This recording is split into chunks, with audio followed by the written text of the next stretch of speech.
Welcome to Random Assignment. I'm Bob Bowden. That's Corey DeAngelis. We sometimes surprise people with the changing times a little bit. We're going to try to do 3 p.m. Eastern on Wednesdays going forward. But that said, look at that. It's like a puppeteer and a puppet. Who's that person? Who's that person on the stage? CDC, it's the Center for Disease Control, and AFT. Yeah, see the lectern? You see this on the front of the lectern? AFT, what the heck is that? The American Federation of Teachers. Teachers. And the president of the American Federation of Teachers is Randy Weingarten, and they have 1.7 million members, making them the second largest national teachers union in the United States. There's a lot going on with Randy this week as well, but we're going to hit on something that the New York Post uncovered, which has been a real bombshell through a FOIA request.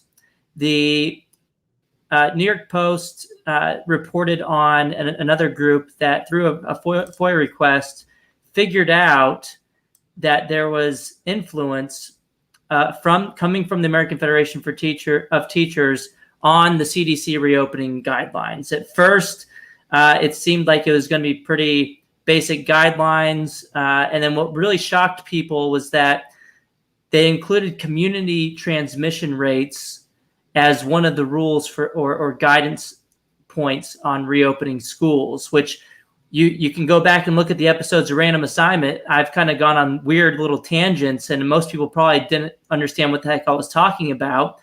But I was really upset about CDC including community transmission rates because there's not been a preponderance of the scientific evidence suggesting that reopening schools has anything to do with the community transmission rates overall. For example, in New York City, consistently they found that the in-school transmission was about 1/10 to 1/20 of the transmission or positivity rates in the overall community. So now you have the New York Post finding these documents and emails. Actually, before you get to that, let me just add that on this program, Random Assignment, we noted that they announced the CDC said they were going to meet with both teachers unions before releasing the scientists deciding what's best for health, what's best for public health and COVID policy, said they didn't say they'd be meeting with any state superintendents of education or commissioners of education. They didn't say they'd be meeting with any particular big city superintendents, for example. What they said they'd be meeting, now they may have, but what was in the press was they were going to go meet before releasing what they had come up with. They were going to get, you can come up with your own term, clearance from or permission from the teachers unions. We thought that was weird. I thought it was weird. These are scientists deciding what the medical standards should be. And the fact that they're going to, before telling us the medical standards, they had to go meet with unions struck me as strange. And we talked about it on this show. Yes, and someone in the Washington Post, I remember in March, mid-March, pointed out that the CDC researchers said, and I quote, "The preponderance of available evidence from the fall school semester has been reassuring. There has been little evidence that schools have contributed meaningfully to increased community transmission." And I think they asked somewhere in that Washington Post article, what if that's the case, then why did they CDC use the community transmission rates in their guidance? And there's actually a couple of instances, if you look at this New York Post piece, where it says the lobbying paid off. In at least 2 instances, language, quote unquote, suggestions offered by the union were adopted nearly verbatim into the final text of the CDC document. Yes. So here's one of them. The scientists need Randy Weingarten and Becky Pringle to craft language, scientific health guidance language. They need those unions who give giant contributions to Democrats, by the way, and an administration that has received huge campaign contributions from these unions, now offering actual language that goes straight into the scientific documents. Well, and what's, you might ask, why does it matter if the union is influencing this guidance? Why would they want to influence the guidance? And for the average listener, maybe I think we have very intelligent listeners and they can put 2 and 2 together. Just to make it clear, if you can push to keep the schools closed using scientific guidance that isn't even following the science. But if you can point to the CDC as a teachers union boss and say, look, well, the CDC says we need to be closed, so we're going to stay closed. And the only way that we can reopen again is, well, if you got to give us ton more money, you got to give us more staffing so that we can do more of the social distancing stuff. And by the way, even if you do so, maybe we'll remain closed, which gives our members additional benefits of not having to go to work in person. So that's and then obviously, yes, it gives them a better bargaining position to push for more things.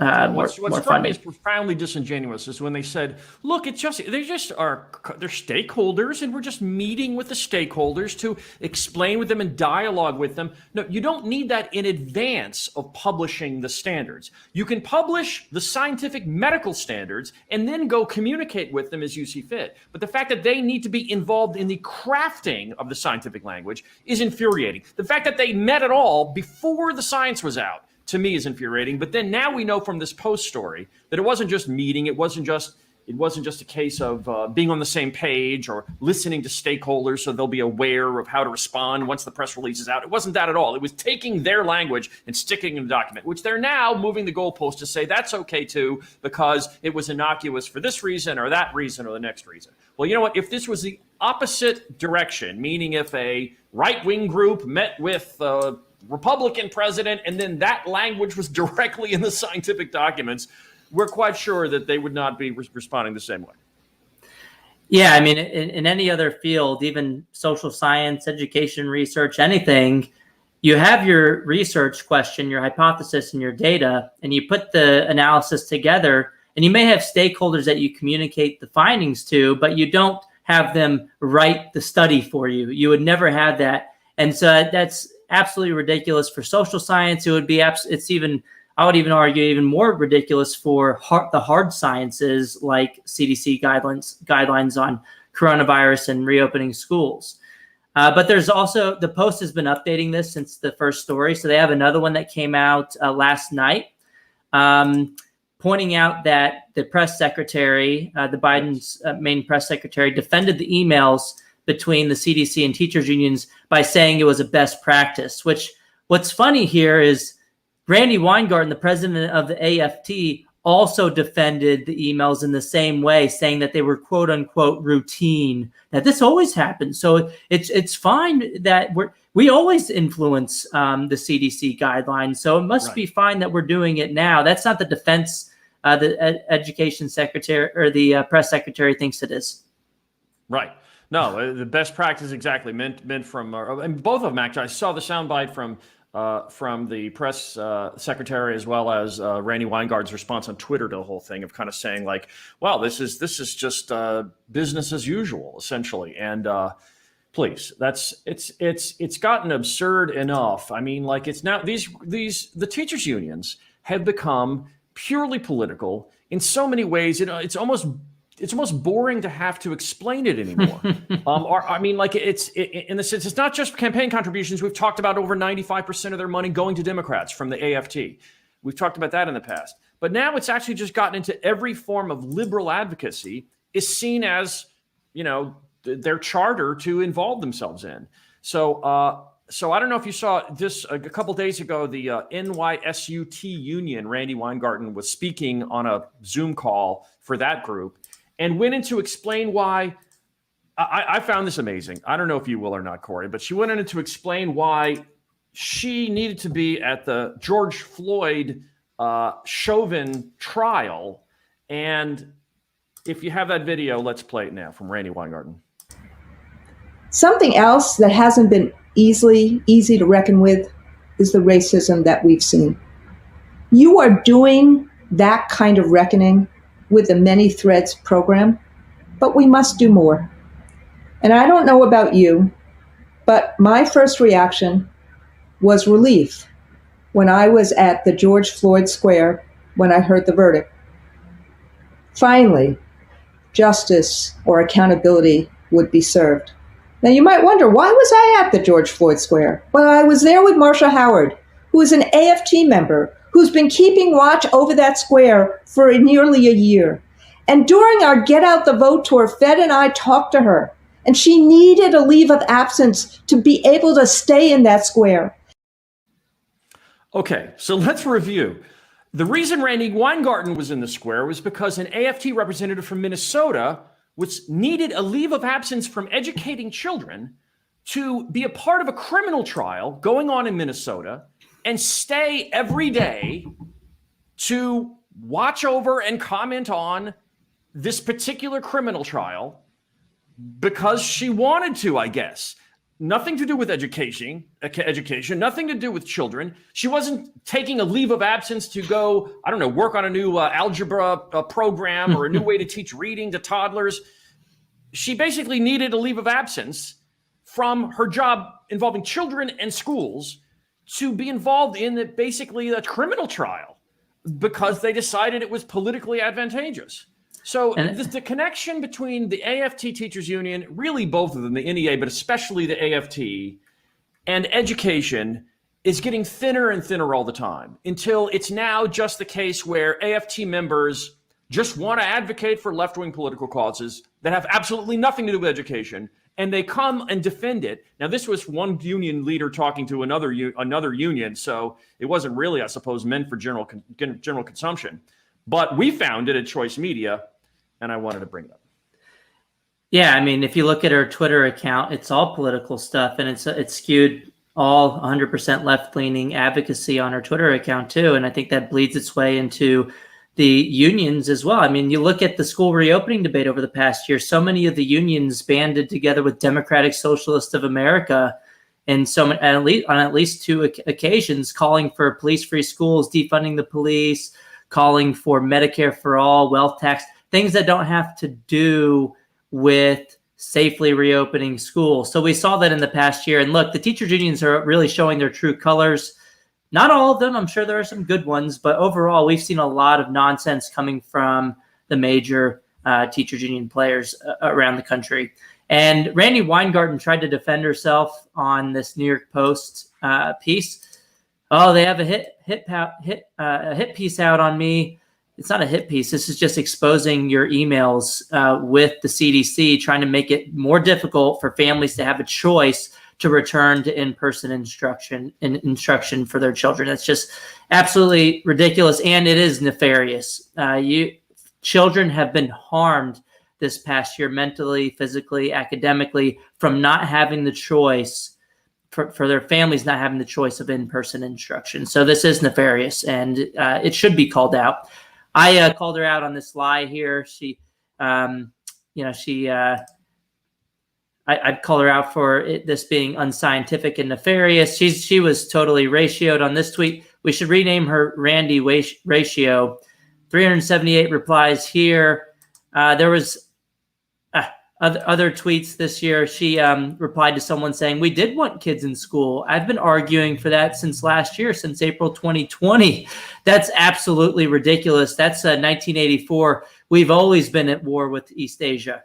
Yeah. I mean, this is just rewriting history, and I'm glad that this ratio restored my faith in humanity. Yeah. 830 replies. Come on, no one believes this, dude. Randy Weingarten has not been fighting. I sent 8 links of the AFT suing to keep schools closed.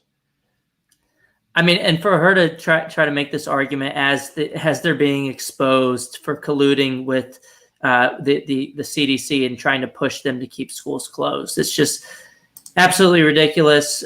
She tried to push back and say that I was wrong and that they've actually been fighting to reopen. Sure. I mean, if you were trying to reopen safely, you're extremely incompetent because the private schools were able to do it and the Catholic schools were able to do it. Places with weaker teachers unions were able to do it. The school districts were pushing to reopen, but then you had like the Chicago teachers unions and big, strong teachers unions pushing for the opposite. I mean, everybody knows this is a bunch of BS. Fighting to reopen. Despite, I counted at least 8 lawsuits, forgetting just cases where they lobby to privately lobby and backroom, deals and negotiations. 8 actual, I stopped counting there because that's a length that would fit in a tweet, but 8 actual lawsuits from the AFT. Now, there were NEA ones too, by the way, like in Florida Education Association also sued to keep schools closed. I'm like, well, I'll just do pure AFT for Randy Weingarten's tweet, and all over the place suing to keep schools closed. Did you see this tweet where she?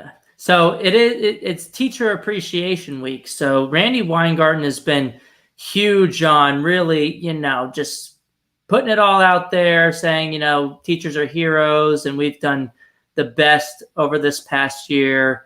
And here's one of the tweets. I wish I downloaded the video, but it's just, you got to watch it if you haven't watched it yet. But this past year, teachers went beyond. That's the same NYSUT video that we ran earlier, which talked about the.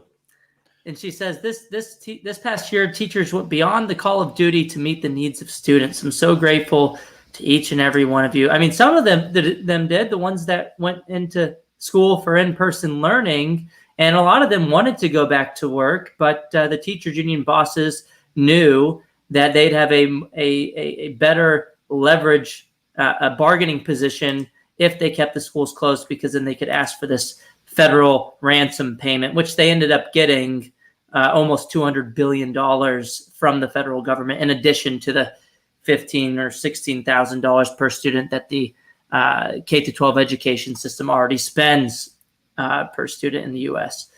So they got what they wanted. I replied by saying teachers unions have done more to advance school choice this past year than anyone could have ever imagined. Thank you. Yeah, so I'll thank the teachers unions this week in that they've made the best case for school choice ever. Yeah. And we're getting a lot of movement on school choice as well. Well, another big story from last week is the, I guess they don't call it the State of the Union address when it's the president's first such speech, I guess his first year. It's not called that, but it was the equivalent of the State of the Union address by Joe Biden. And then a response from U.S. Senator Tim Scott from South Carolina, who, we don't always see school choice get mentioned in these kinds of national level, either State of the Unions or responses. But in this case, we did, and Tim Scott brought up our favorite issue. I'm saddened that millions of kids have lost a year of learning when they could not afford to lose a single day. Locking vulnerable kids out of the classroom is locking adults out of their future. Our public schools should have reopened months ago. Other countries did. Private and religious schools did. Science has shown for months that schools are safe. But too often, powerful grown-ups set science aside, and kids like me were left behind. The clearest case I've seen for school choice in our lifetimes, because we know that education is the closest thing to magic in America. Last year, under Republican leadership, we passed 5 bipartisan COVID packages. Congress supported our schools, our hospitals, saved our economy, and funded Operation Warp Speed, delivering vaccines in record time. All 5 bills got 90 votes in the Senate. Common sense found common ground. In February, Republicans told President Biden we wanted to keep working together to finish this fight. But Democrats wanted to go it alone. They spent almost $2 trillion on a partisan bill that the White House bragged was the most liberal bill in American history. Only 1% went to vaccinations, no requirement to reopen schools promptly. I wanted to leave that last part in because he points out what so few of the mainstream media journalists point out. No requirement to open schools at all. Just hand them money and then hope they decide to reopen. But if they decide to stay closed for a long, long time, you still get the money. And they tried to propose an amendment that failed on a 50-50 vote in the Senate. All Democrats voted against it. All Republicans voted for it. 50-50 tie isn't going to cut it. That would have required the funding to be contingent upon actually reopening the schools for in-person instruction, given all of the teachers were vaccinated. So if all of your teachers were vaccinated, right, and you don't reopen the schools, you still get that money, even though it was meant for reopening schools. Doesn't make any sense. But yeah, I'm glad Tim Scott gave school choice that shout out. And he's absolutely right that this past year has made the best case for school choice than ever. That it's one thing for the schools to continue to get your children's education dollars, regardless of how well they do and regardless of your choice in the matter. It's another conversation altogether for those same institutions to continue to get your children's education dollars, regardless of whether they even open their doors for business. So good on Tim Scott for calling that out. All right, so what do you got? There's a lot of bills that are kind of making their way through legislatures. I'll highlight a couple from the past week. One is from North Carolina, just passed, I want to say yesterday. It's a bill to expand their existing Opportunity Scholarship program. Low-income students can attend private schools using these scholarships, and this would expand the income threshold. I'm not sure how much it would expand it, but it would be an expansion of this existing program, and it passed on a mostly party line vote, 29-20, and you can see all the votes here. Every no vote was a Democrat. Every yes vote, except for one, was a Republican. There was one Democrat, DeVere, I don't know if I'm saying that correctly, voted for the bill as well. So 29-20 to expand the Opportunity Scholarship Program. The next place that we're looking at is Texas. So first of all, Texas already passed the bill I testified in favor on, where it was the for special needs students, funding going directly to special needs students, kind of like an education savings account, but it's only for students with special needs in the public school system. That passed out of committee 9-0, unanimous vote, and it ended up passing out of the entire Senate 21-9. And I guess to those who voted against, the 9 that voted against it, I guess their thinking is that you know, as you said at the time in Austin, who would be against this? I guess their concern is that if you just introduce the paradigm at all, even though it's purely public school kids involved, even just the concept of getting any kind of funding directly to families, they fear. Is that your sense? It's that, but it's even worse than that. So that's a real generous kind of interpretation that they're doing all of this kind of forward thinking, but I don't think they're actually doing that. I think it's, if you look at the testimony by the individuals that showed up the same day that I showed up, they were hinting that it's because even though it's going in for kids in public schools, they would rather that money go to the buildings instead of the students, even if the students are in the public school system. So their arguments were, well, if it would go towards the institution to help the kids, then we'd be for it. But since it's only directly to the customers, it's kind of like what I said during the testimony was, it's kind of like someone coming out here from HEB lobbying against the bill that would give $1,500 to HEB customers that are on their loyalty program each year.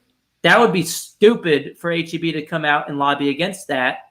But it was essentially like HEB lobbyists coming out to say, no, we don't want the $1,500 unless it's coming directly to the CEO the store itself, not the customers for being on the loyalty program.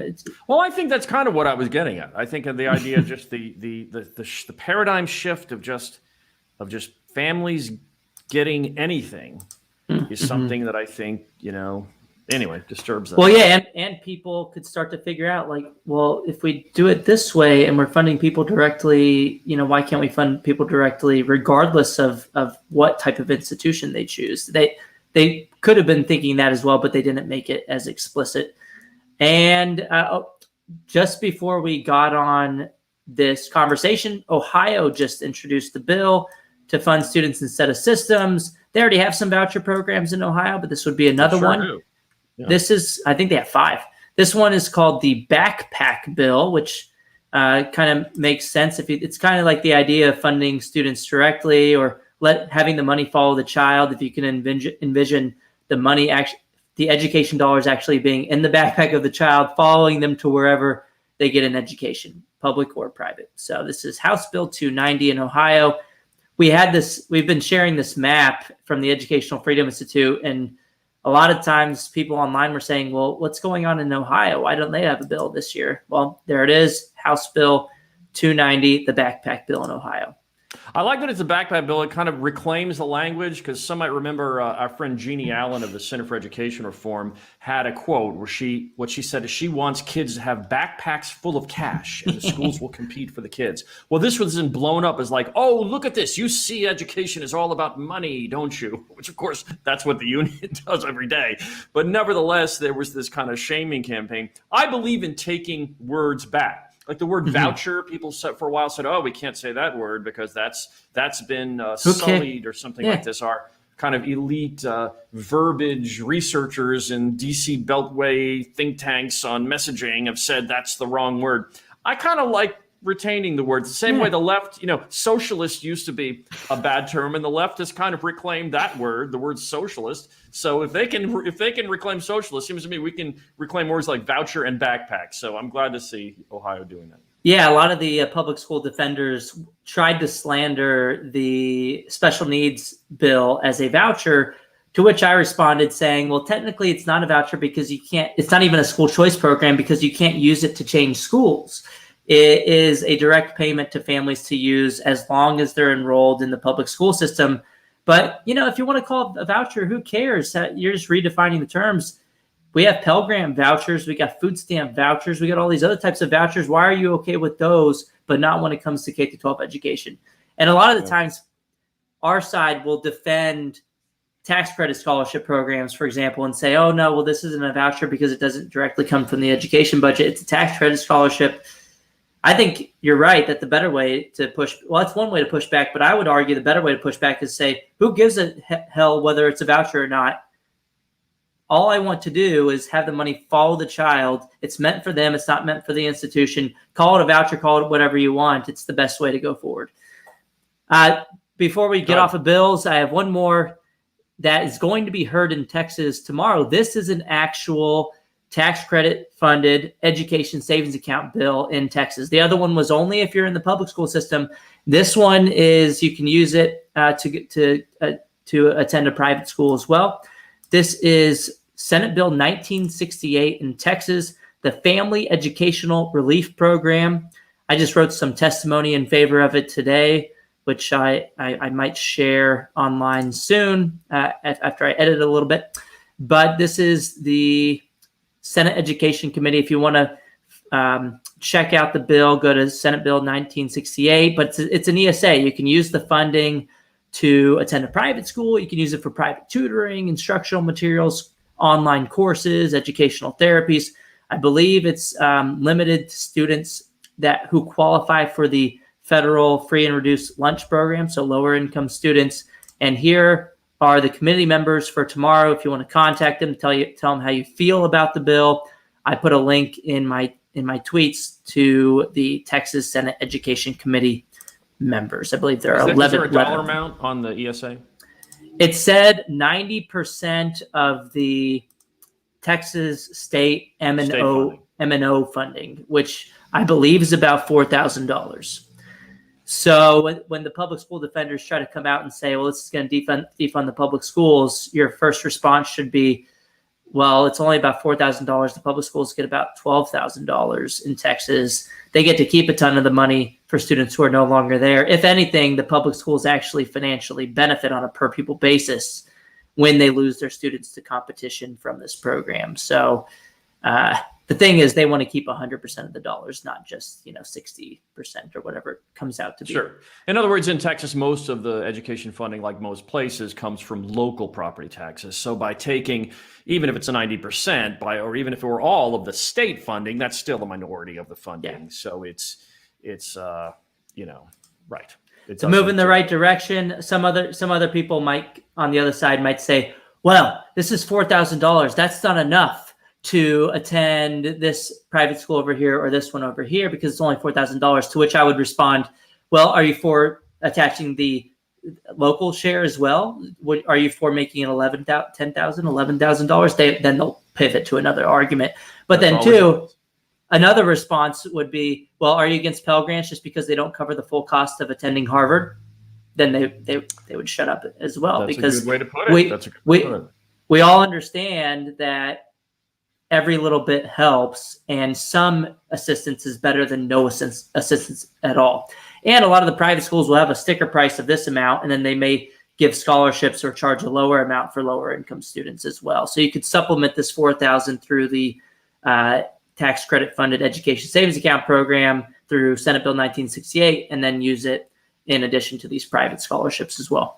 Yeah, it's much like if they also say, well, it's just taking money away from the public schools that desperately, they need the economies of scale or such, and their fixed costs are such that they will have, you take this money away and they'll be at a deficit. And then you can say, oh, okay, so then what about the overcrowded districts? Are you for it there? Because they have too many kids. There are districts with kids in trailers that kids, they don't have the facilities for all the kids that are enrolled. Well, I suppose you're for private school choice in those settings, right? Because in that case, then there are too many kids in the public school, to which they then pivot to other, right. Well, and look, say, yes, you're in that case. Yes, it would be good to actually have the kids properly educated in a place with adequate facilities. They don't. They don't say that. The whole fixed cost argument is BS too, because all businesses have fixed costs, including private schools, but they don't get to keep your tuition payments in perpetuity even after you leave to another private school. Walmart doesn't get to keep your grocery funding after you switch to Trader Joe's or H-E-B.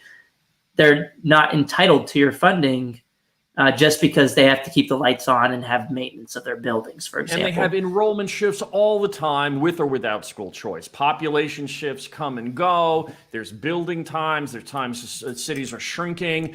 Austin is exploding in growth. New York City is massively shrinking right now. There's all kinds of changes all the time in traditional enrollment in public schools, traditional public schools. So, yeah, so the idea that, this would be the one time that there'd be this enrollment shift that we can't handle because of fixed costs. Meanwhile, all these other enrollment shifts happen all the time, and that's just a shrug, business as usual, who cares?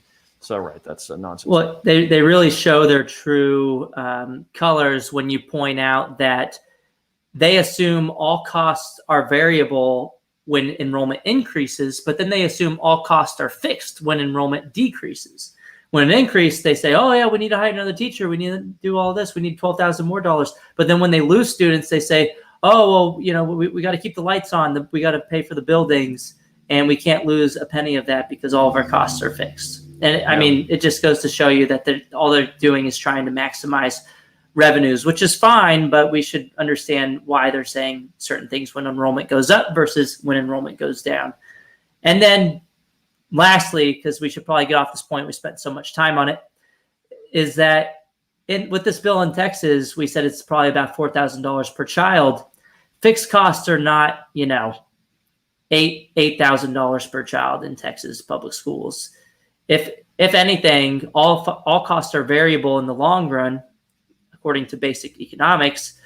And two, if you look at Ben Scafferty's report on this on public school districts across the country, they're typically he has estimated that only around a third of costs are classified as fixed in the short run in public school districts all across the country.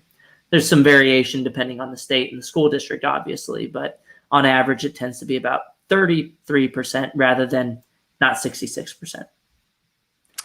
All right, so let's move on. There's this is not my term. This is a term from this community. They describe themselves as Black YouTube. Oftentimes, if you want to go and watch this, and there's one figure who is a self-described school psychologist who is known as Dr. Umar Johnson. He appeared in one of those most popular radio shows called The Breakfast Club, and this was a few days ago. And education came up. Of course, he's also he's trying to start a school, and he's been criticized for raising money for a school that's not yet opened. So all of that is happening. But at the same time, he was also asked about the traditional public schools today. He once worked in the Philadelphia public schools, by the way, and also for some Philadelphia charter schools. But he was asked about public education today, and it was some pretty interesting answers came from Dr. Johnson, and here they are. As much as a lot of children did not like going to school, a lot of them are ready to go back now. They've been home too long. That's right. And even though some school districts have converted to hybrid where they go to class 2 or 3 days a week, 2 or 3 days at home, a lot of them have not. Mm-hmm. So I'm hearing from children on the street, Dr. Umar, I'm ready to go back to school. But there's a discrepancy between white suburban public schools and black inner city public schools. They're showing that amongst the white suburban public and charter schools, 60% of them and greater are back in school. But when you look at the black inner city hood schools, 40% and lower are back in school. You know why? Because the white teachers aren't as motivated to go back into the school and teach the black kids, but they don't have a problem going back into the school to teach the white kids. So the white kids are back in the building. The black kids are still at home. It's racism. And unfortunately, and we've talked about this before, the white teachers unions, the American Federation of Teachers and the National Education Association, their job is not to make the teachers accountable to our children. Their job is to make the teacher's job as easy as possible. So as long as the middle class teachers of America can ride out this COVID thing as an excuse to not go back into the classroom and teach the children, they're going to do it. Don't get me wrong. COVID is a concern. I understand that. But guess what? All those white kids learning in the suburban public schools, I'm not hearing about no epidemic of an increase in COVID. I'm not hearing about nobody being carried out on stretchers. I'm not hearing about kids recontaminating other kids. There's been almost no concerns at all. So if it can work for the white kids in the suburbs, why can't it work for the black kids in the hood? Boom! What do you say to that, Corey? Yeah, man, I gotta share that on Twitter. That's gonna go viral, dude. Man, that was great. He's I don't know the motivations of the people opening the schools or not, but that's a powerful argument. A lot of other people have made the argument that there is systemic racism built into the public school system across the country. But it's true that his statistics are true that students of color have been the least likely to be in school districts that have the option of full-time in-person instruction. I know the union would come back and try to push against this video and say something like, well, there's some surveys that have shown that students, families of color are less likely to support returning to school in person, but that's a different question than if you have the choice. That's my answer to that, Corey. Both can be true. It can be true that the families of color might say, hey, our urban public school is terrible. We're not that interested in running back to in-person education there because that is not working in the first place. And my child is taking online classes and learning a lot more, maybe, or just being homeschooled and learning a lot more. And so that can be true at the same time that the teachers in these different kinds of schools, generally, to me, it's more class than race, but we'll call it suburban versus urban. It can be true that teachers are also responding differently because they get different pressures. And maybe the suburban parents of means, whatever color they might be capable of putting more pressure on those districts to show up again. Whereas the lower income parents, whatever color they are less capable. And they tend to be less educated and are therefore feel less inclined to stand up against a district administration who, seems like they're the education experts and maybe the lower income parents with less education have no ability to question the judgment of these elite educated professionals in these urban districts. And so maybe there's a force and a pressure and a coercion in that regard. So I don't think you have to pick between those arguments. It can be true that that low income parents maybe more likely to stay home. At the same time, the teachers in urban districts may also be more likely to stay home. Yeah, and I think it's more of a resource thing that it could just be that the more well-connected, more resourced parents are the ones that have more power over their school districts. And I think that could be a lot of the divide here. I think that's pretty much what you just said. But then two, the people who come back and try to say, that this is just because the schools are listening to the parents.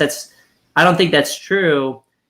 When they try to cite these surveys that say that parents of color are at least more likely to say that they would prefer remote instruction. I think it's because the school districts that are fully remote tend to have higher proportions of students of color. And of course, you're going to be less likely to say that you're ready for in-person instruction if your school's not even open than if you had already had that choice and had that opportunity.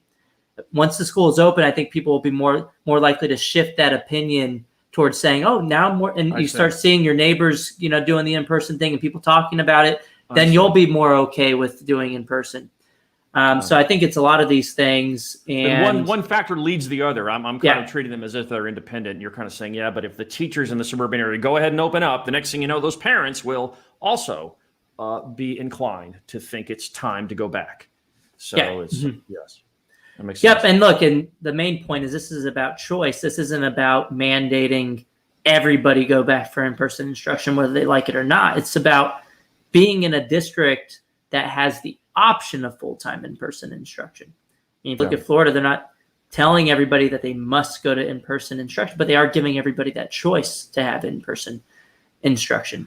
I also, of course, love the fact he throws in that these teachers unions are not about holding teachers accountable. They're about call making them out. life easy for teachers. It's It's a teachers union, not a kids union. Yeah, I think I've heard of a last in, first out. I think I've heard of a tenure. I think I've heard of a lot of ways where the unions are making life easy for teachers, even if it's expensive kids. Yep, totally. And on that note, as far as some states have been saying that you have to give all students full-time in-person instruction and a choice. South Carolina is one of those states. We talked about Florida a second ago, but South Carolina, they had a mandate that public schools provide that choice for all students. And so now there's a school district in South Carolina, Berkeley County Public School District, was refusing to allow full-time in-person instruction after the deadline of April 26th, which was mandated by the state to give everybody that choice.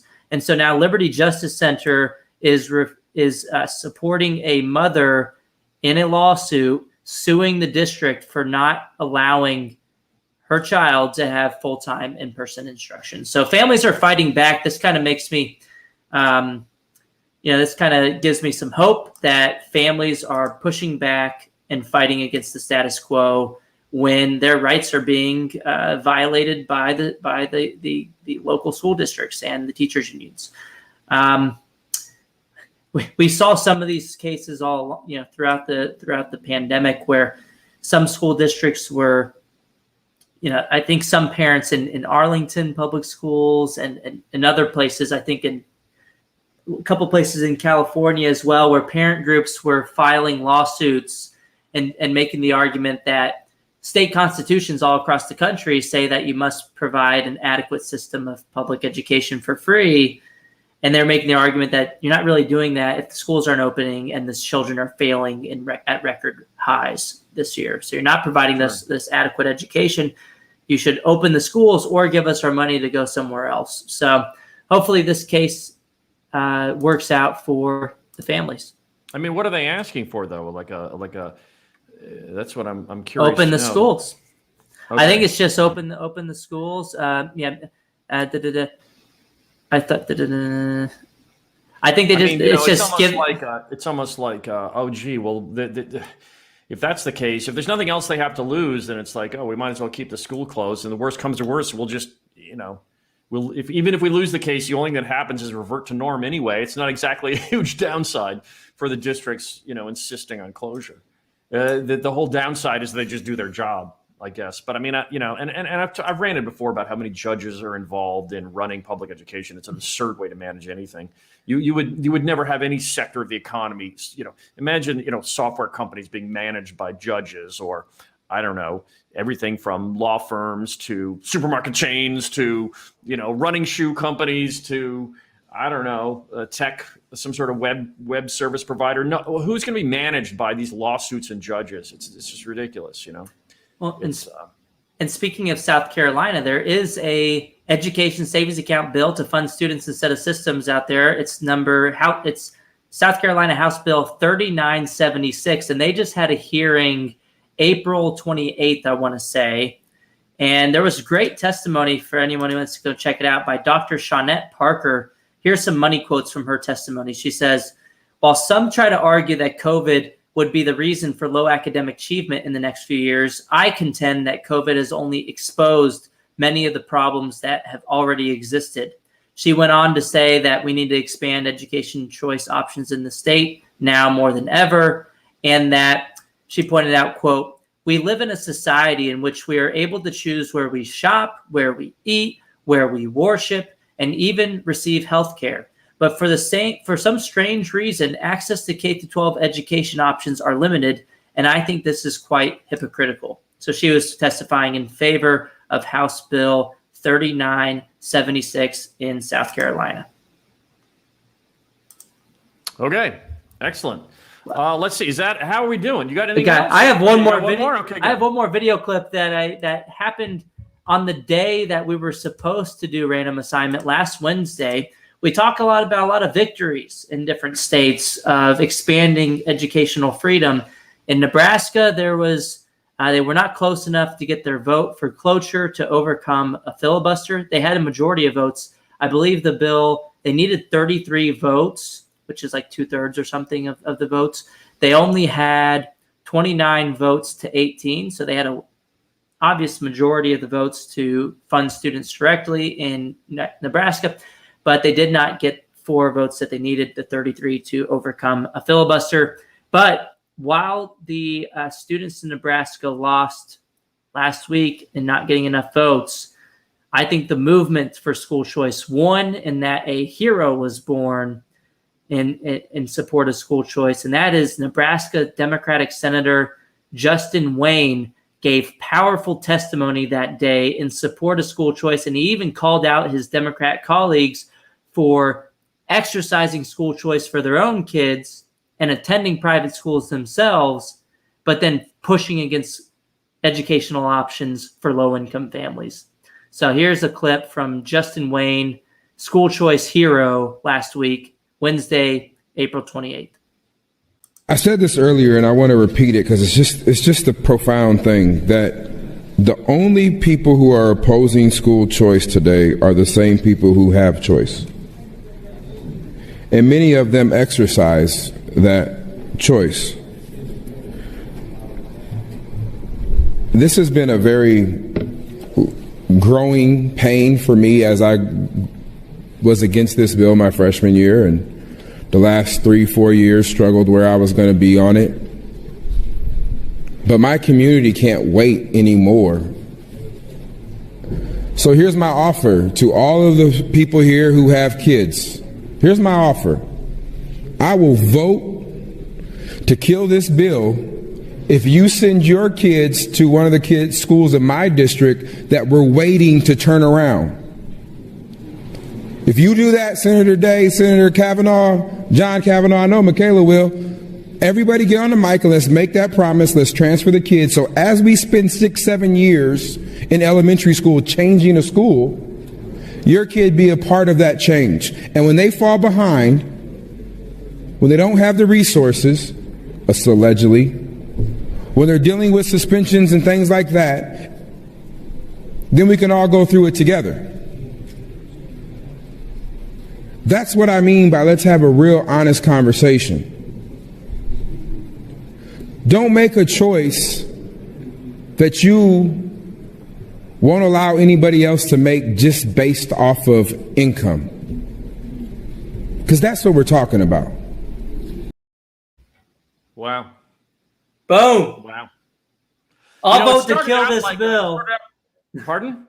He said, I'll vote to kill this bill if you just stop being a hypocrite and send your kids to the failing schools in my district. None of them took him off on that offer, and he knew they weren't going to do it. That's why he made the offer. And it's just really excellent way to show the hypocrisy of those who don't support school choice. It was brilliant. Wow. And so I'm sorry, update me. So in other words, it had a majority, but it did not have a sufficient majority to kill a filibuster. Yeah, it needed 33 votes. It had 29 to 18. Wow. 29 in favor, 18 against. It reminded me at the beginning of what Cory Booker said in about 2014 or 2015 at a American Federation of Children speech he gave, where he was expressing the fact that look at all these other people who have school choice, but they are against it. And he pointed out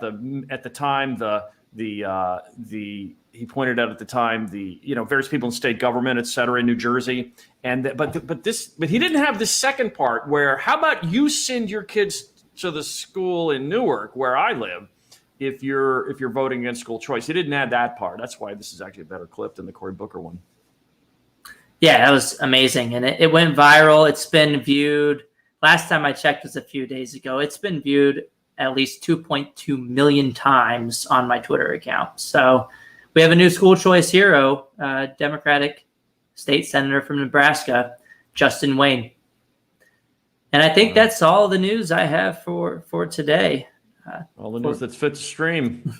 All right. Thanks, everybody. Thanks, Cory. Thanks, viewers. Thanks, listeners. This has been Random Assignment. You can find us with hashtag Random Assignment a lot of times on Twitter if you're looking for us. And, you can also find us on the... Actually, I got to tell you, somebody the other day said they were surprised. They didn't know. This is somebody I'd known for years who only knew Choice Media through our email blast. And they said, "Oh, you have a website?"